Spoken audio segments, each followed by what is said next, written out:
నమస్కారం ఘంటారావానికి స్వాగతం. ముందుగా ప్రధాన అంశాలు. మేడారం జాతరకు 10 కోట్ల మంది వచ్చినా తట్టుకునేలా ఏర్పాట్లు. 200 ఏళ్లకు సరిపోయే వసతులతో నిర్మిస్తున్నామన్న పొంగులేటి.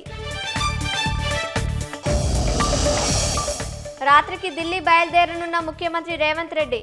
రేపు అమెరికా భారత్ భాగస్వామ్య సదస్సుకు హాజరు.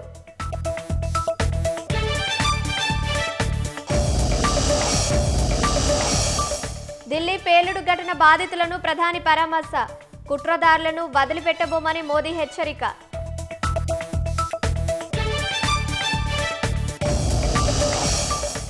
ఉగ్రవాదులకు అడ్డాగా హర్యానా అల్ ఫలాహ్ వైద్య కళాశాల.